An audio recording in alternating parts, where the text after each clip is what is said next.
नमस्कार प्रेक्षकांनो, बाई तुझा आशीर्वाद मालिकेच्या 13 जुलैच्या भागामध्ये आपण पाहणार आहोत की सकाळ सकाळी पाण्याबाहेर दात घासत असतो आणि विहिरीमधलं अंघोळीसाठी पाणी काढत असतो. तेवढ्यातच त्याला तिकडून फोन येतो. एका अननोन नंबरवरून फोन येत असतो. म्हणून आता तो उचलायला जातो तर त्याची जी हातामध्ये जी बादली असते, बादलीची जी दोरी असते तीच आता खाली जाते. मग आता तो तशीच जबरदस्ती ती दोरी ओढून घेत असतो आणि एका साईडला कानाला फोन लावलेला असतो आणि मग म्हणत असतो की हॅलो.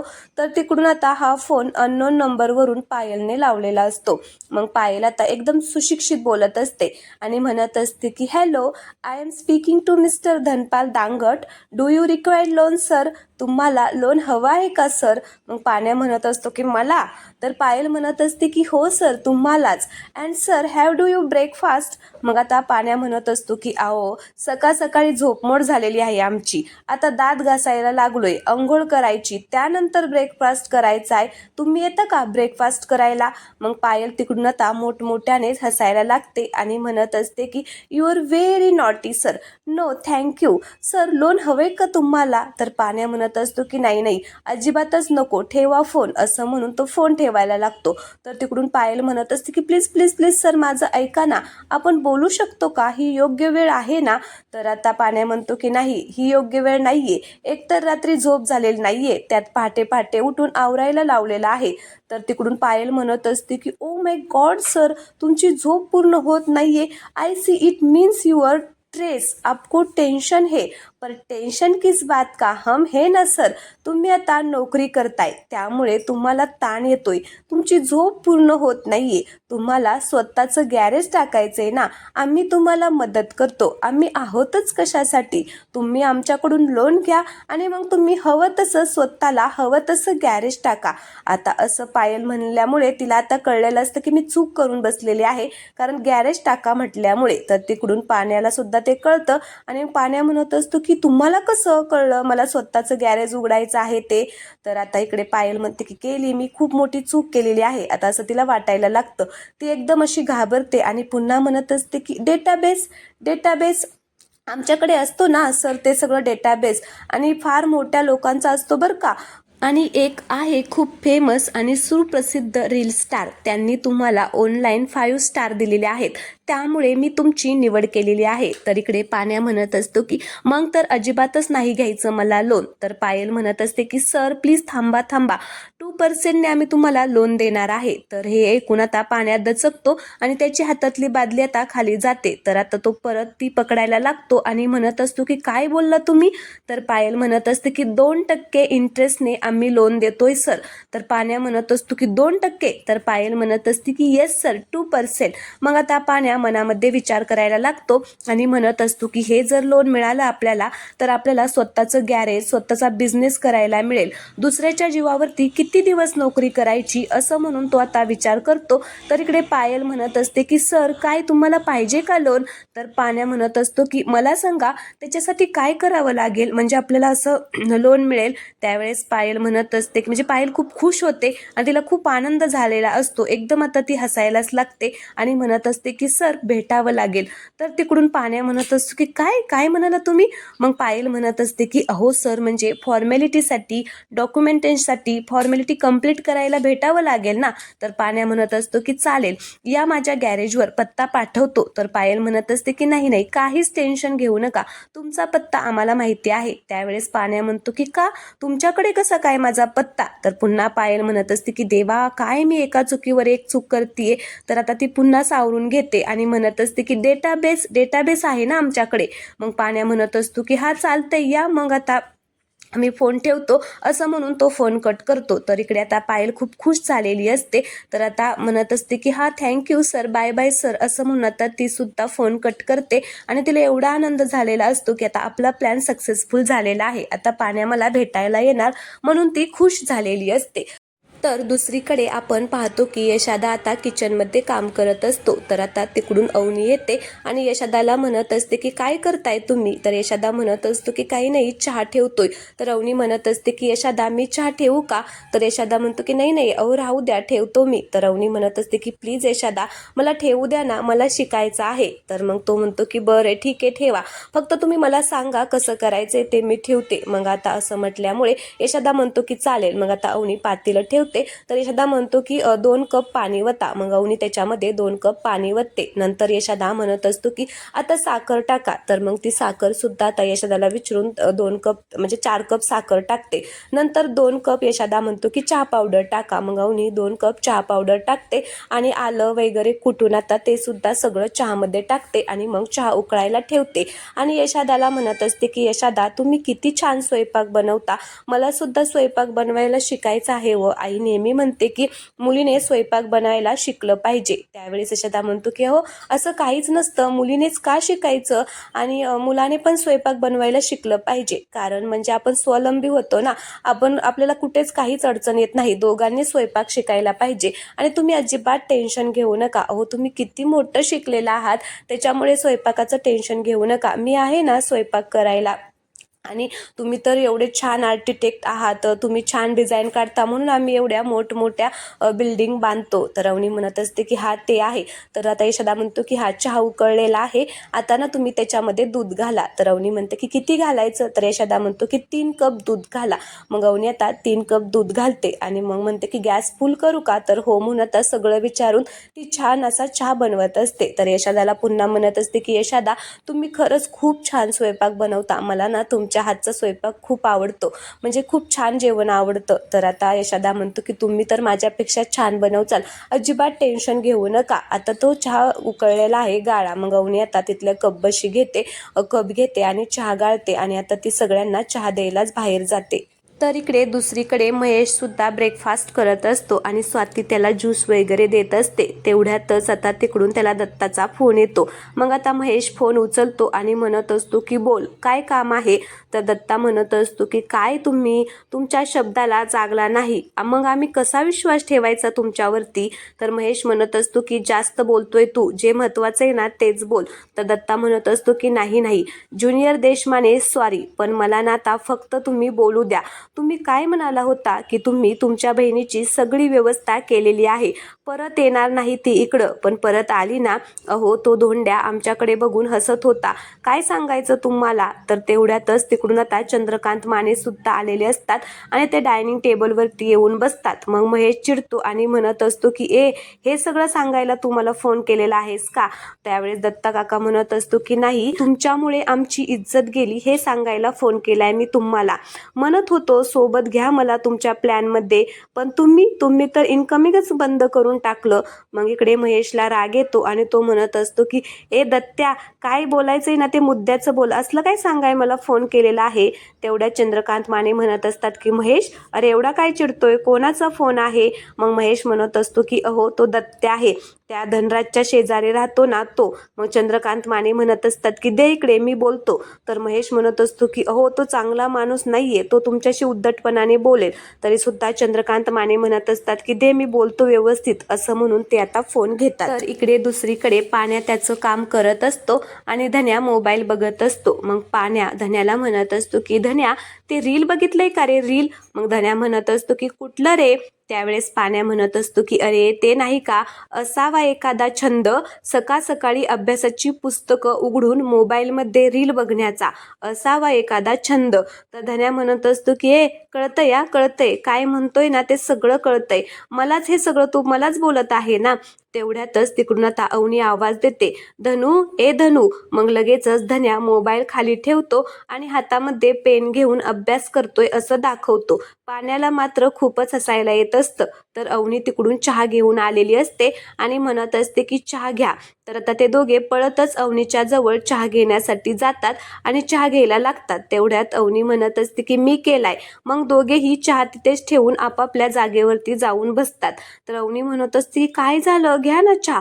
तर पाण्या म्हणत असतो की ते काय झालं वहिनी, गॅरेजमध्ये ना सारखा चहा होतो ना, मग ऍसिडिटी ॲसिडिटी झालेली आहे, त्यामुळे मी ठरवलं की चहा जरा कमीच करायचा. पण धन्या आहे ना, धन्याला द्या, तुमच्या हातचा खूप आवडतो व त्याला चहा. आणि एक काम करा, माझ्या वाटणीचा पण धन्यालाच द्या. धन्या तू चहा घे. त्यावेळेस धन्या म्हणतो की नाही नाही, म्हणजे वहिनी मी घेतला असता पण डॉक्टर नको म्हटले. तर अवनी म्हणत असते की डॉक्टर, तू कधी गेला डॉक्टरकडे? तर धन्या म्हणत असतो की मी कशाला जाईल डॉक्टरकडे, मी नाही गेलो डॉक्टरकडे. मग त्याला आठवतं आणि तो हातामध्ये मोबाईल घेतो आणि म्हणत असतो की हा मोबाईलमध्ये रील बघितली डॉक्टरची. पाण्या दादा तुला सांगतो, याच्यामध्ये ना डॉक्टर होते ना, ते काय सांगत होते माहितीये का? चहा जास्त पेल्यामुळे वजनच कमी होतं. अरे बापरे, मग वजन कमी झालं तर कसं होईल, काय होईल? म्हणून मी असं ठरवले की चहा प्यायचाच नाही. मग अवनी म्हणत असते की म्हणजे तू आता कधीच चहा पिणार नाही? त्यावेळेस तो म्हणतो की नाही नाही नाही, घेणार ना, चहा घेणार, पण कधी कधी घेणार, पण आज नाही घेणार, आज नो टी डे आहे, असं म्हणून तो सुद्धा चहा पित नाही. तर इकडे दुसरीकडे चंद्रकांत देशमानेने दत्ताचा फोन घेतलेला असतो आणि मग ते म्हणत असतात की नमस्कार. त्यावेळेस दत्ता तिकडून म्हणत असतो की राम राम देशमाने साहेब, राम राम. बरं झालं तुम्ही फोन घेतला. काय आहे हे, पोरासोरांचं काम नाहीये ना? त्यावेळेस चंद्रकांत माने म्हणत असतात की कामाचं बोला, नाही ती बडबड करत बसू नका.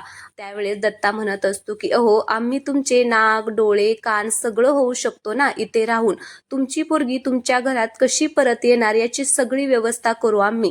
त्यावेळेस चंद्रकांत माने म्हणत असतात की काम न करता शंख वाजवणारे मला आवडत नाहीत. त्यावेळेस दत्ता काका म्हणत असतो की काम 100% होणार, होणार म्हणजे होणार, फक्त गिफ्ट माझं तेवढं लक्षात ठेवा. त्यावेळेस चंद्रकांत माने म्हणत असतात की एकदा का माझी पोरगी माझ्या घरी आली की हवं ते गिफ्ट मी तुला देईल, तू फक्त माग, तुला काय पाहिजे आहे ते हवं तेवढं मी देईल, हवी तेवढी दारू पाजेल, हवं तेवढं मालामाल करून टाकेल, पण माझी पोरगी घरी आली पाहिजे. त्यावेळेस दत्ता काका म्हणत असतो की 101% तुमची पोरगी तुमच्या घरी येणार, तुम्हाला ह्या दत्तात्रय बजाजी दांगडचं प्रॉमिस आहे. मग आता चंद्रकांत माने म्हणत असतात की ठीक आहे, कामाला लाग, असं म्हणून ते फोन ठेवतात. त्यावेळेस महेश म्हणत असतो की बाबा उगाच तुम्ही त्या माणसाच्या नादी लागताय.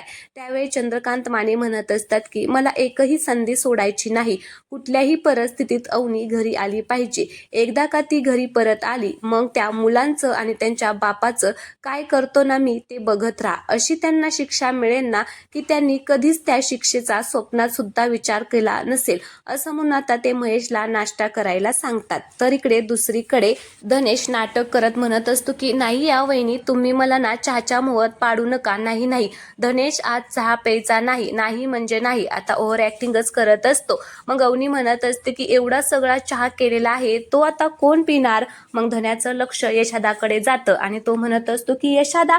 मग आता पाण्यात सुद्धा म्हणत असतो की हा यशादा आहे ना, यशादाला खूप चहा आवडतो, त्यालाच द्या सगळा चहा. मग आता अवनी यशादाच्या जवळ जाते आणि म्हणत असते की यशादा बघा ना, हे दोघेही माझ्या हातचा चहा घेणार नाहीत असे म्हणत आहेत, आता काय करायचं? त्यावेळेस यशादा म्हणतो की हो का, ठीक आहे, हरकत नाही, नका घेऊ द्या, मी घेतो, असं म्हणून तो चहा प्यायला लागतो. आणि आता चहाचा एक घोट घेऊन म्हणत असतो की वा, काय चहा केलाय तुम्ही, तुम्हाला सांगतो मी, तुम्हाला जे जे सांगितलं ना तसंच तुम्ही केलं असलं ना तरी माझ्यापेक्षा उत्तम चहा केलेला आहे तुम्ही. मग आता अवनी खुश होते आणि तिला हसायलाच येतं. तर आता या दोघांच्या मात्र तोंडाला पाणी सुटतं. मग पाण्या पळतच जातो आणि आता त्यातला एक चहा घेऊन, म्हणजे एक कप घेऊन आता प्यायला लागतो. त्यावेळेस अवनी म्हणत असते की काय रे, तुला चहाने ऍसिडिटी होते ना? तर पाण्या म्हणत असतो की नाही नाही, म्हणजे हा होते वहिनी ऍसिडिटी, पण वहिनी तुमच्या हातचा चहा घेऊन कोणाला ऍसिडिटी होणार आहे का? असं म्हणून तो आता चहा पितो आणि म्हणत असतो की एक नंबर चहा झालेला आहे वहिनी, म्हणजे यशादाने तुम्हाला जसं सांगितलं तसं तुम्ही चहा केलेला आहे, त्यामुळे एक नंबर चहा झालेला आहे. आता मी ठरवले, तुमच्या हातचा चहा सोडून मी बाहेरचा कुठला चहा घेणार नाही. एक नंबर चहा झालेला आहे वहिनी, मला ना आता हा चहा प्यायचा आहे आणि अजून हा दुसरा पण चहा प्यायचा आहे. मग आता धन्या पळतच तिकडून येतो आणि म्हणत असतो की नाही नाही या, तो माझा आहे. तर अवनी आता म्हणजे धनेश चहा घ्यायला जातो, तर अवनी चहा साईडला घेते आणि म्हणत असते असते की तुझा तर नो टी डे आहे ना, मग तू कशाला घेतोय. तर आता धन्याला कळत नाही काय करावं ते. तो म्हणत असतो की हा नो टी डी आहे म्हणजे आहे, पण मी काय विचार केला दादा, अरे ते डॉक्टर वगैरे असतात ना रीलमधले, ते बोगस असतात, त्यांच्यावरती कुठे विश्वास ठेवायचा. काही पण फसवतात आपल्याला. काय माहिती आपल्याला खरं काय आहे आणि खोटं काय आहे, आणि ते खरे खरे डॉक्टर आहेत का ते पण आपल्याला माहीत नाहीये. रीलमधलं एवढं काही माहिती नसतं ना. वहिनी मी घेतो चहा, असं म्हणून तो सुद्धा आता चहा घेतो. तर धन्या आता तिकडे जाऊन चहाचा एक घोट पितो आणि म्हणत असतो की वा वहिनी, एक नंबर चहा झालेला आहे, खूप सुंदर चहा झालेला आहे. त्यावेळेस यशादाला अवनी म्हणत असते की दोन्ही पोरं ना एकदम डांबरट आहेत हा यशादा. आणि यशादा राजा कुठे आहे. तर यशादा सांगायला जातो. तेवढ्यातच धन्या म्हणत असतो की वहिनी तुमचे अहो का, अहो तुमचे अहो अजून बाहेरच आहेत, ते काही आतमध्ये आलेच नाही. मग अवनी म्हणत असते की ठीक आहे, मी आता राजाला चहा देऊन येते. असं म्हणून ती आता बाहेर राजाला चहा देण्यासाठी जाते. राजा बाहेर उभा राहिलेला असतो. मस्तपैकी पाऊस पडत असतो. तो आता ते पाहत उभा राहिलेला असतो. तेवढ्यातच तिकडून आता गाडीवरती पोलीस येतात. मग आता राजा पोलिसांना पाहून थोडासा घाबरतो. मग आता तिथली एक छत्री घेऊन तो त्यांच्या जवळ जातो आणि म्हणत असतो की काय झालं साहेब, अण्णांविरुद्ध कोणी तक्रार केली का. त्यावेळेस ते साहेब म्हणत असतात की नाही नाही, तुझ्या अण्णांकडे माझं काही काम नाहीये, मी तुलाच भेटायला आलेलो आहे, म्हणजे तुझ्याकडेच आलेलो आहे. तर राजा म्हणतो की मी काय केलेलं आहे. त्यावेळेस साहेब म्हणत असतात की लग्न केलं ना तू पोलीस स्टेशनमध्ये. त्यावेळेस राजा म्हणतो की लग्न करणं तो काय गुन्हा आहे का. तर ते साहेब म्हणतात की मी सुद्धा असं कुठं म्हटलं की तो गुन्हा आहे, पण साहेबांनी गिफ्ट पाठवलेलं आहे तुमच्यासाठी. मग राजा आता ते घेतो आणि म्हणत असतो की लय जड दिसतंय, काय आहे याच्यामध्ये. त्यावेळेस ते म्हणत असतात की अरे याच्यामध्ये ना तुमच्या लग्नाचा फोटो, तुमचं मॅरेज सर्टिफिकेट हे सगळं आहे, आणि फोटो फ्रेम करून दिलेला आहे या साहेबांनी तुम्हाला घरामध्ये लावायला. खुश ना, चल निघतो मी. असं म्हणून आता साहेब गाडी चालू करत असतात, पण त्यांची गाडी चालू होत नसते. मग आता राजा तिथून आता निघून पुढे जातो थँक्यू म्हणून, आणि आतमध्ये चाललेला असतो. तेवढ्यातच तिकडून अवनी त्याच्यासाठी चहा घेऊन आलेली असते. आणि मग अवनीला पाहून राजा खूपच घाबरतो. तर अवनी म्हणत असते की राजा मी तुझ्यासाठी चहा आणलेला आहे. आता राजा म्हणतो की हा तुम्ही आतमध्ये जावा, मी येतो चहा प्यायला, आतमध्ये जावा ना. तर अवनी म्हणत असते की घे ना, अरे गरम आहे. मग राजा म्हणतो की अहो कशाला घेतला त्रास चहा करायचा. मग आता तो घाबरलेला असतो. त्यावेळेस तिकडून ते साहेब म्हणत असतात की काय रे राजा, बायको आहे ना ही तुझी. अरे वा, छान जोडी आहे. पोरी तुझ्यासाठी मोठ्या साहेबांनी गिफ्ट पाठवलेलं आहे. तर राजा ते गिफ्ट आता राजाने ते गिफ्ट लपवून ठेवलेलं असतं. तर आता ते म्हणतात की तुम्ही लग्न केलं होतं ना, तिथल्या साहेबांनी ना छान गिफ्ट पाठवलेलं आहे आणि तुझ्यासाठीच पाठवलेलं आहे. पोलीस स्टेशनमध्ये लग्न केलं होतं, तिथले पोटे साहेब छान गिफ्ट देतात बरं का, आणि हे ना तुझ्यासाठीच दिलेलं आहे, ते बघ कसं झालेलं आहे. त्यावेळेस राजा म्हणतो की आम्ही निवांत बघतो ना, तुम्ही जावं ना, गाडी सुरू होत नाहीये का, मी गाडी सुरू करून देऊ का. असं म्हणून तो त्यांच्या जवळ जातो. तेवढ्यातच गाडी सुरू होते. मग आता ते तिथून निघून जातात. तर आता राजा अवनीला म्हणत असतो की तुम्ही जावा ना आतमध्ये, मी येतो. तर अवनी म्हणत असते की अरे चहा तरी घे, गरम आहे, पटकन घे. मग आता ती राजाच्या जवळ येते आणि म्हणत असते की काय दिले त्यांनी. तर राजा काहीच सांगत नाही. मग अवनी म्हणत असते की अरे काय आहे हातामध्ये. तर राजा म्हणतो की नंतर बघूया ना. पण अवनी काही ऐकतच नाही. अवनी राजाच्या हातामध्ये चहा देते आणि ते गिफ्ट आता मला बघू दे, मला बघू दे असं म्हणून आता ती त्याच्या हातातून ओढूनच घेते. आणि मग अवनी तिकडे जाऊन आता ते उघडून बघायला लागते. राजा मात्र खूप घाबरलेला असतो. अवनी आता ते सगळं खोलायला लागते. मग राजा मनामध्ये म्हणत असतो की देवी आई, मॅडमने जर आता हे मॅरेज सर्टिफिकेट पाहिलं ना तर मेलो. लग्नाच्या बाबतीत मी खोटं बोललोय हे जर कळलं ना तर ते आता काहीच मला सोडणार नाहीत. वाचव देवे आई. असं म्हणून आता तो कपातला गरम चहा त्याच्या पायावरती ओततो आणि ओरडायला लागतो. आ करून आता ओरडत असतो. तर आता अवनी ते गिफ्ट तिथंच सोडते आणि घाबरून आता त्याच्या जवळ जाते.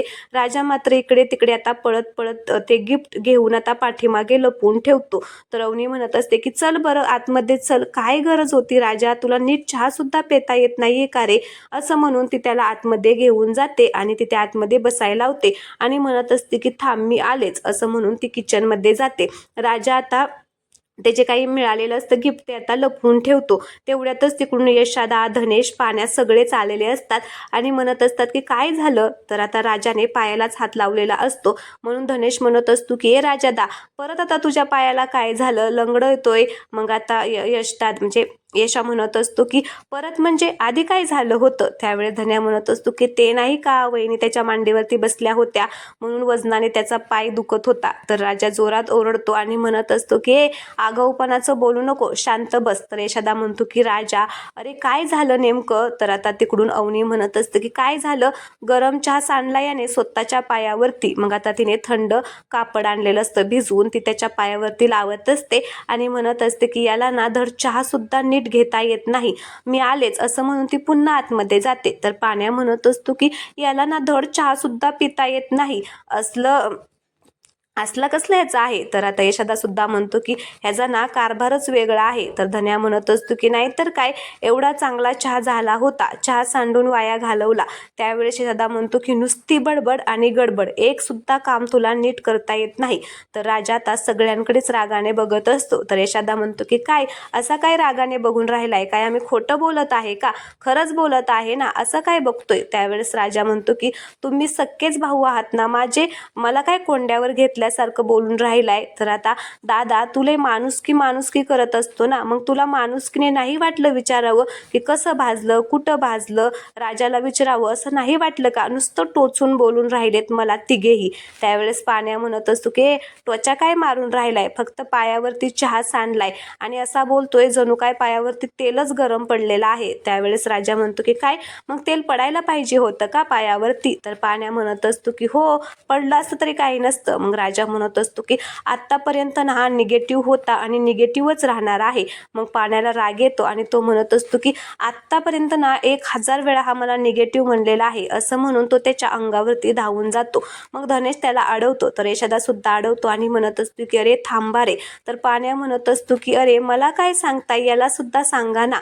तेवढ्यातच तिकडून अवनी आलेली असते आणि म्हणत असते की राजा हे बघ मलम आणलेला आहे, आता हा मलम लाव म्हणजे तुला बरं वाटेल. असं म्हणून ती राजाच्या पायाला मलम लावायला जाते. तर राजा पाठीमागे सरकतो. म्हणून आता म्हणत असतो की मॅडम नाही या, माझ्या पायाला हात अजिबात लावायचा नाही तुम्ही. मग अवनी म्हणत असते की अरे काय करतोय, लावू दे ना. पण राजा काही तिला पायाला हात लावून देत नाही. मग धन्या म्हणत असतो की राजा दादा काहीच होत नाही, अरे बायका तर नवऱ्याच्या पाया सुद्धा पडतात. तर राजा म्हणतो की पडत असतील पण यांनी माझ्या पाया पडायला नकोय मला, अरे मी नवरा आहे त्यांचा, देव नाही. त्यावेळेस राजा असं मी नवरा आहे त्यांचा म्हटल्यामुळे अवनी आता त्याच्याकडे आश्चर्यानेच बघत असते. तर चला प्रेक्षकांनो आजचा भाग येथेच संपलेला आहे. पुढील भागामध्ये आपण पाहणार आहोत की चंद्रकांत माने स्वातीला म्हणत असतात की सुनेला मुलीसारखं वागवलं ही आपली चूकच झाली. आता असं म्हटल्यामुळे स्वाती इकडे खूपच घाबरलेली असते, तिला खूप वाईट वाटत असतं. तर चंद्रकांत माने पुन्हा म्हणत असतात की सासूरवास काय असतो ना ते माझी मुलगी दांगटांच्या घरी भोगतीये. तर इकडे मात्र धोंडे अण्णांनी रांगोळी काढलेली असते, वाकडी तिकडी कशी पण रांगोळी काढलेली असते. तर अवनी म्हणत असते की अण्णा तशी बरी काढलेली आहे रांगोळी, फक्त थोडे रंग मी भरते. असं म्हणून ती आता अण्णांच्या जवळ जाते आणि अण्णांना सुद्धा रंग कसे भरायचे ते सांगत असते आणि स्वतः सुद्धा त्याच्यामध्ये रंग भरत असते. आता दोघेही आता इथे छान असं रांगोळीमध्ये रंग भरतात आणि छान रांगोळी तयार करतात. यशोदा आणि राजा सुद्धा आता त्यांच्याकडे प्रेमाने पाहत असतात. त्यांना सुद्धा अवनी असं अण्णांबरोबर रंग भरत आहे ते खूप छान वाटत असतं. मग रंग भरून झाल्यानंतर सगळेच जण खूप खुश होतात. तर चला प्रेक्षकांनो आजचा भाग येथेच संपलेला आहे. पुढील भाग पाहण्यासाठी चॅनलला सबस्क्राईब करा आणि आजचा हा व्हिडिओ आवडला असेल तर व्हिडिओला लाईक करा. धन्यवाद.